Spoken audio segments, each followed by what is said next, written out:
Welcome to EdotGdot and Friends. My name is Elden Killian, and today we are going to be talking about all the games that I played in the month of January of 2021, and we resolved to play all these games. As always, this is a recurring video series where I talk about all the games that I played in the previous month, in this case, January 2021, and we'll just talk about it. We're going to rank them from my least favorite to my favorite. This includes all games played, including new to me games, which we will discuss in just a bit. So let's go ahead and get moving. So I have two games that I'm ranking in my my dog pile, the ones I don't like. First one is Uno. I've talked about this in the past. I just really dislike this game. However, I love people who like this game, and so I find myself playing it. Because I can do that. I can be a good sport, and I think that's the important thing about playing games, is just being a good sport. Next, new to me game was Choose Your Own Adventure. War with the Evil Power Master. There's another game in this series, which I have not played. However, if it's anything like this one, I did not like it. The Choose Your Own we picked up this game because we have a son who really likes Henry Stickmin and really got into those like Netflix shows where you can kind of choose the way the story goes. And we thought he'd like these books. We got him a book. He kind of read one, kind of liked it. Got him this game, played it with him. I don't know. I couldn't even get him to play. I got his sister to play, and it just wasn't that good. It almost would have been better. The game has all these cards. It's basically just reading the book and rolling the dice. The choices you get to make are very... a lot of your choices, you don't get a pick. You roll on the dice, and that's what happens, which is the game aspect, but it's all very random. I almost think it would have been better. They put the story on cards. I almost wish that would have been a book that I could flip through. I think it would have ran a little smoother. Then you have your board. All in all, just not a very good designed game. This story was funny and interesting, and I'd maybe do it again just to read through another story. But the books are better. They're less fiddly and give you the same feeling and experience. Just read a Choose Your Own Adventure book. This is my next step of games. This is my Resolwhat's, and this might shock some people, but played Gloomhaven Jaws of the Lion. I'm going to play this a few more times, give it another fair shake, but I've played the first two little scenarios, and I don't get this game. I knew it wasn't really my style of game when I got it. But it's super popular. I thought maybe I'd get one of my stepsons to play it with me, and he might enjoy it. He did not enjoy it. I don't know. I'm gonna play it a few more times, give it a real fair shake before I'm not enjoying it. I'm sorry. This is in the BG top 10. I disagree. That was 21. Gloomhaven Jaws of the Lion. So on number 20, Honga. This is I picked this up really cheaply on consignment, and I enjoy some of the other games in this Haba line that's kind of geared towards families, so they're not the little kid games. Really love Karuba. This one, I don't know. It just wasn't. It didn't grab me. Like Karuba is like this race that is fun. It has this bingo aspect to it. This one, it's just really frustrating. You draw the cards. I don't know. Maybe if I played it again, maybe I would. I don't know. I don't know if I want to play it again is the problem. But the little quirk to this game is like every round you have these cards, and they have different number of actions around the different spaces of the card, and you place it on the board. And wherever it's pointing at, you do that action that many times. But you always kind of have to have one pointed towards Honga, which is the tiger or saber-tooth or cat or whatever it is. And if you don't pet Hunga, he comes and he eats all your food and all your resources, and he's generally a nuisance. And it creates like this interesting decision space. But the game, I don't think there's enough variety in what you can do to try and win the game, to make it interesting, I guess is what I'm saying. It's like the basis of a really good game that didn't quite put it together correctly, in my view. I might give this another go just because it does fit like that family weight, but so far I wasn't super happy about it. Number 19, Gudetama, the Tricky Egg card game. I like trick-taking games. This one has a funny little riff to it where you're playing all these hands, but it's really just what comes down to the end. That last hand, if you win it, if you lose it, you're going to score some points. Points are bad. I don't know. I didn't finish the game and like want to play it again.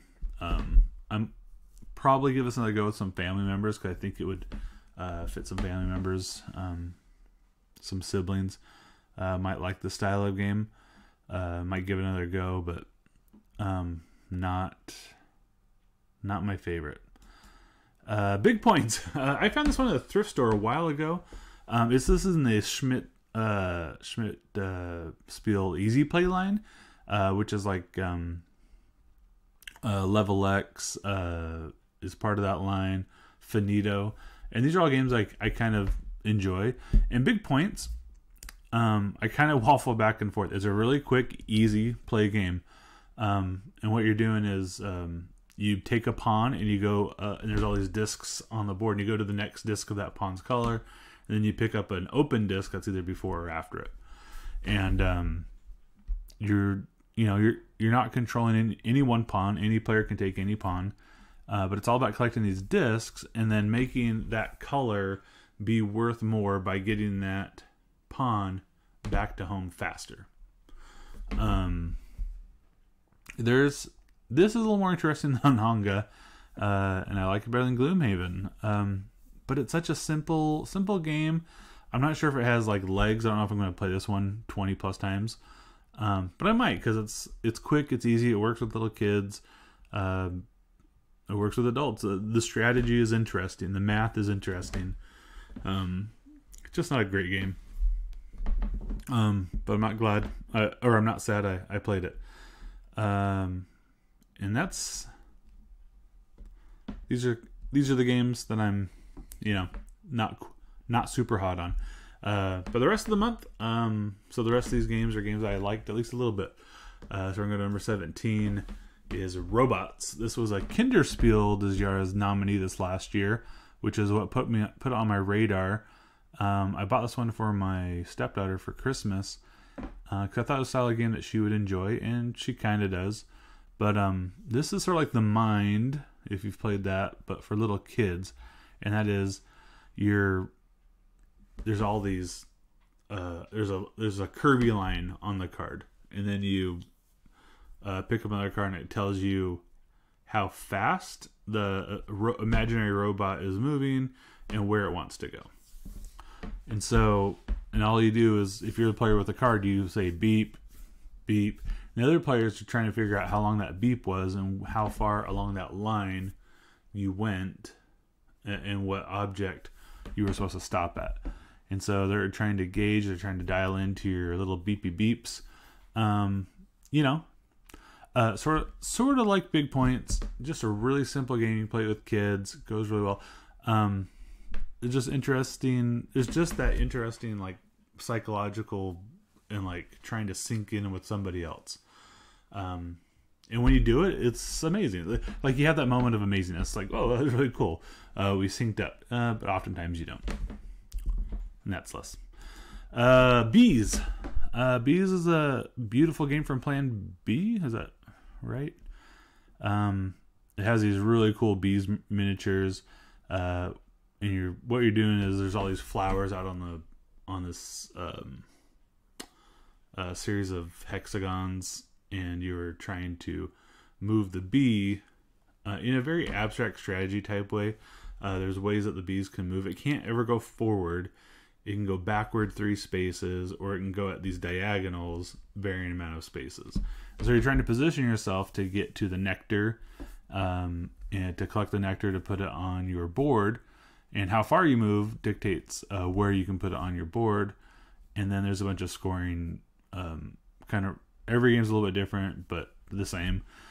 Because of the way the scoring cards come out. Everybody has 2 private cards, and then there are 3 public cards that everybody can score.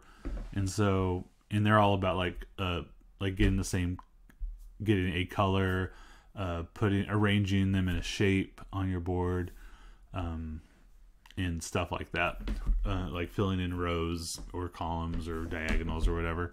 And yeah, I don't know. It's interesting. I've played it a handful of times.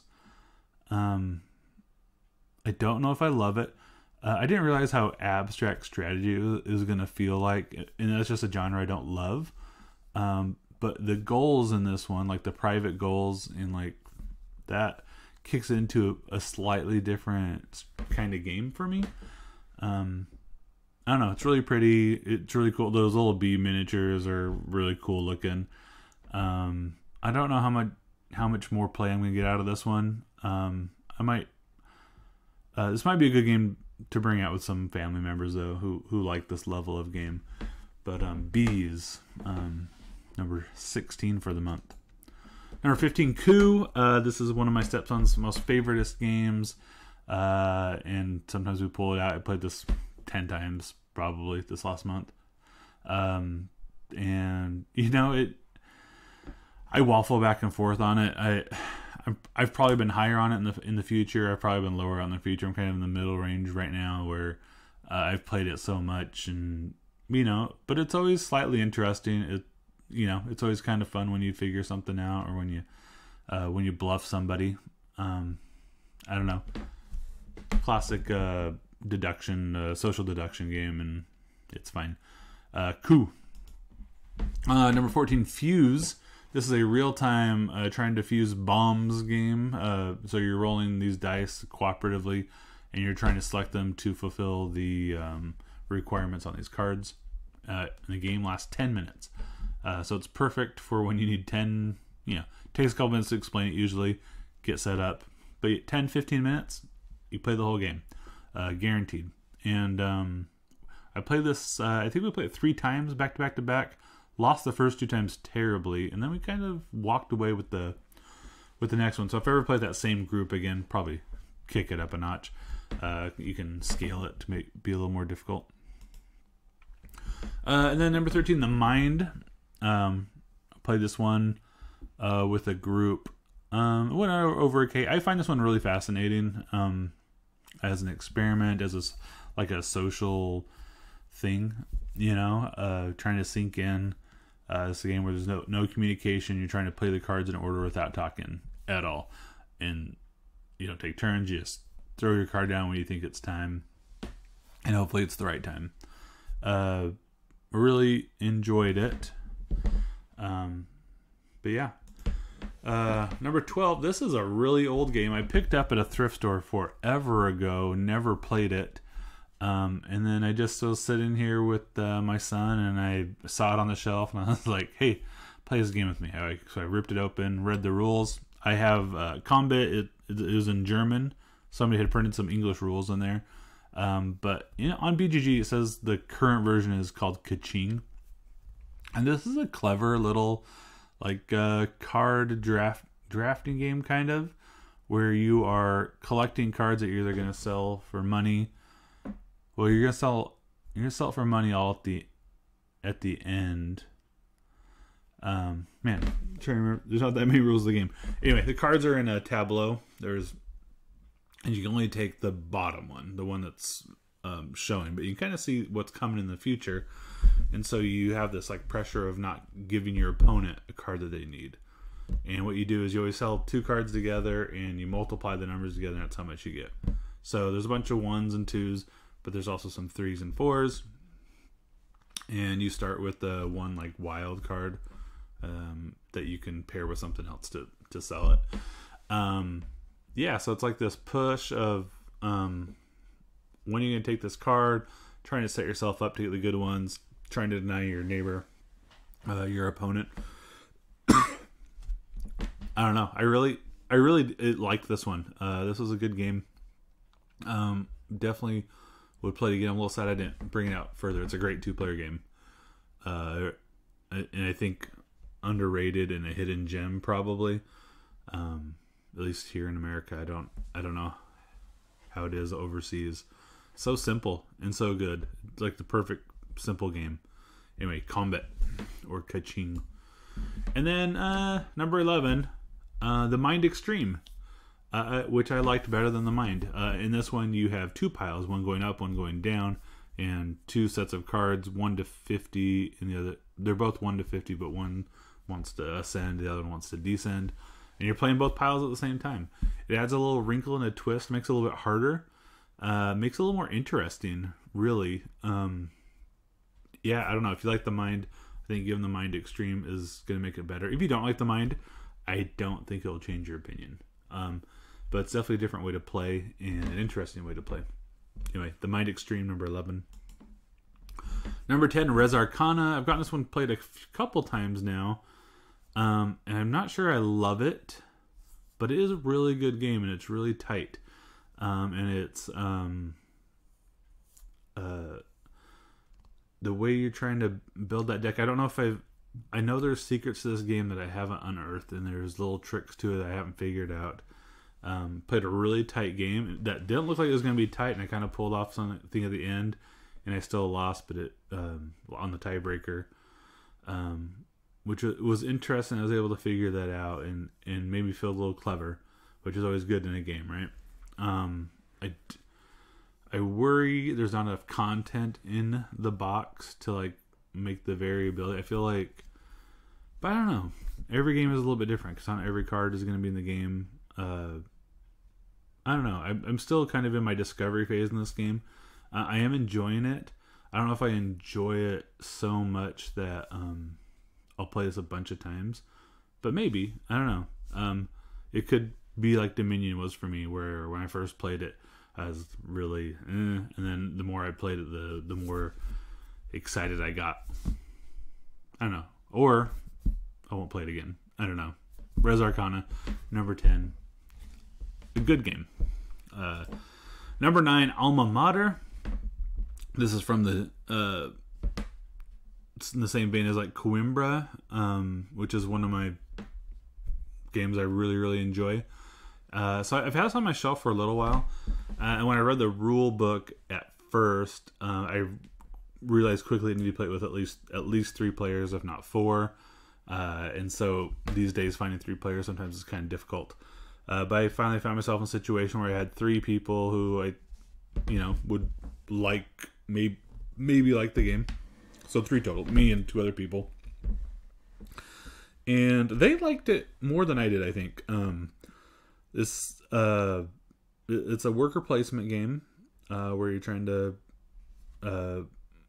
get students and attract professors and buy and sell books as kind of resources. You're trying to, the theme of the game is making your university the most prestigious one around. And it's interesting.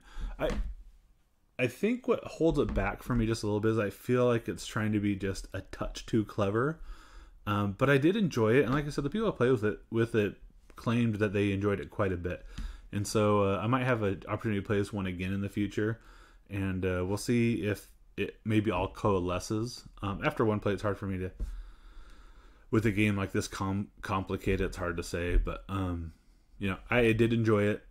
We'll see how it goes. Sort of like with Res Arcana, I guess. I enjoyed it. I'm not sure I love it yet, but maybe with more plays, it'll come around. Number 8, Isla Dorada. I got to play this for a second time in the last couple months. This is an older game. I played with a friend and our wives, and I don't know. It's a pretty good game. It doesn't get a ton of love. And maybe has been forgotten over time, but yeah, I don't know. So every round, like, you're bidding to take the group to a different city on this map with a bunch of different weird names, and everybody has like their own goals. They want to go to certain cities, and they have cities they do not want to go to. And then there's all these cards. Some of them have special abilities. Some of them are just cards that let you go along certain paths. And so you're bidding these cards and try to get there, and you have some money that you can add to your bids. And I don't know. I wouldn't say no to playing this one again. I enjoyed it. It seems like there's something there that maybe stops it from being like an all-time great game. I'm not sure what it is. Maybe if I play this some more, it'll coalesce a little bit more in my mind.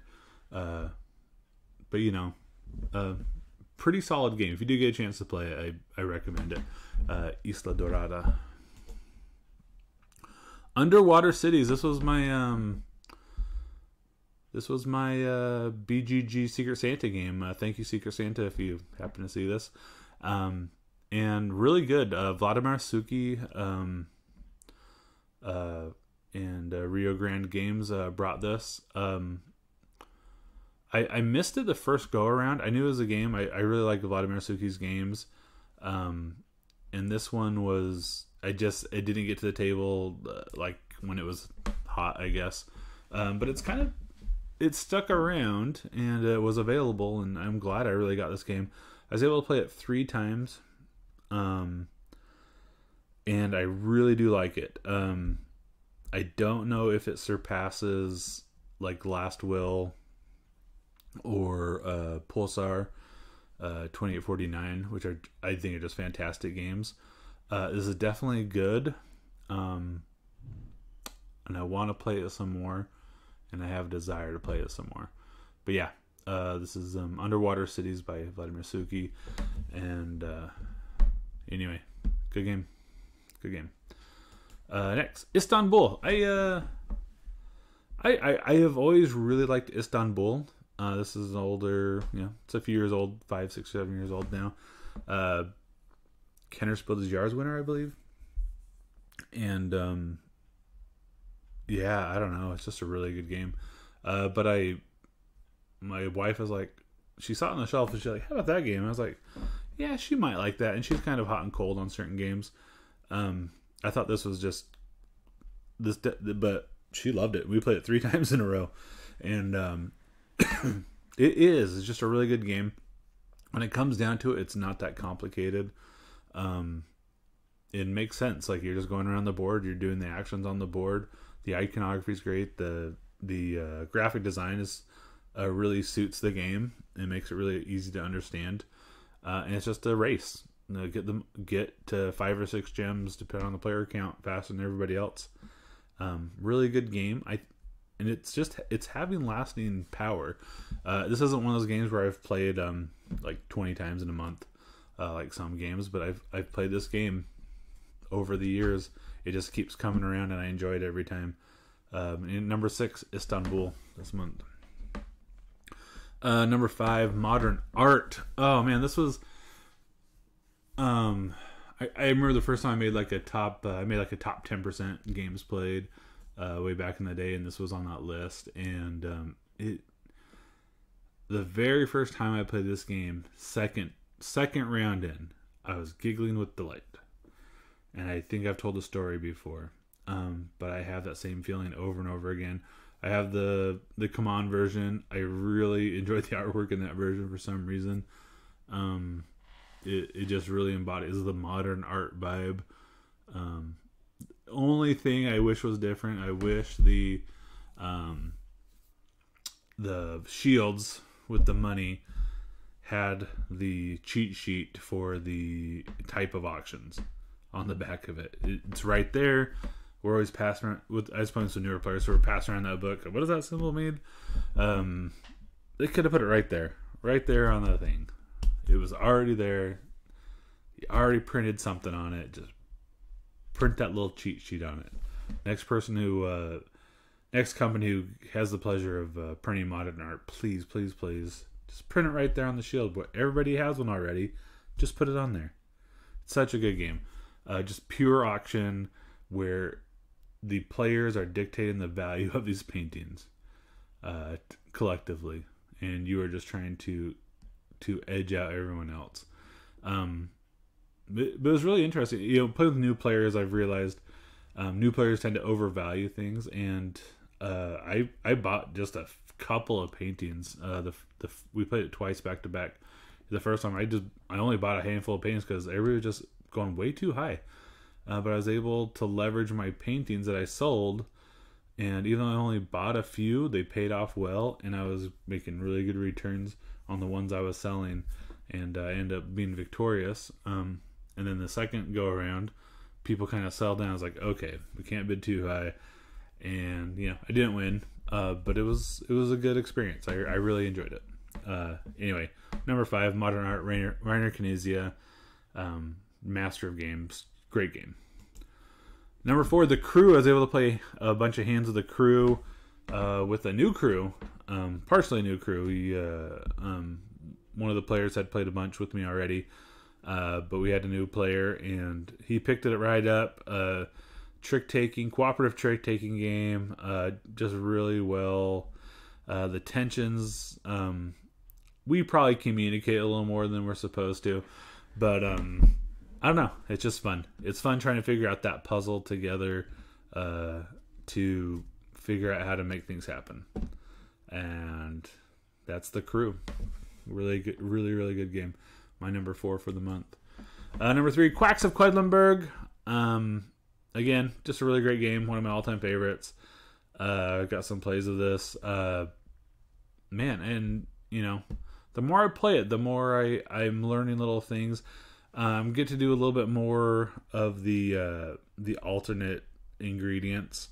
I still haven't played the expansion, any of the expansions yet.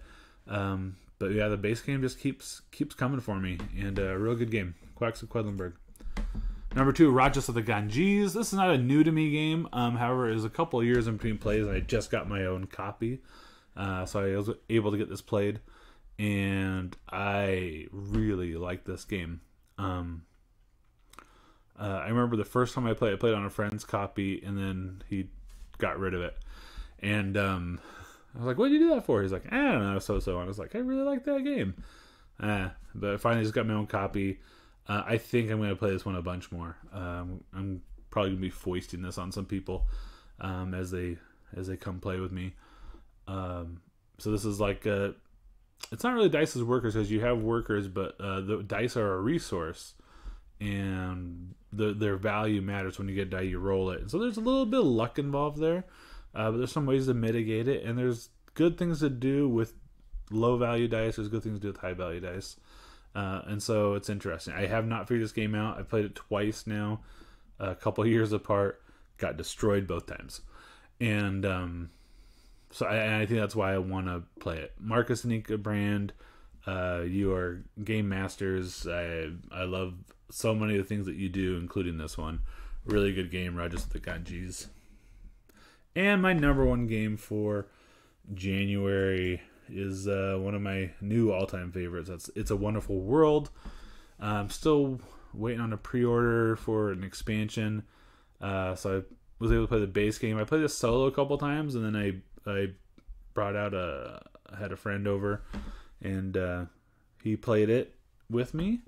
And the many times I've played this served me well, and I was able to beat him. But he picked it up real fast, and I think that's a testament to the game. It makes sense, and you can play it and learn it really quick and make sense. And it's just like this pure engine builder card drafting game. And I didn't know I'd love it so much when I got it. I really enjoyed this game over the years. Any month I play it will probably be in the top 1 or 2, depending on what else I played. Maybe top 3. But yeah, It's a Wonderful World. Highly recommend it.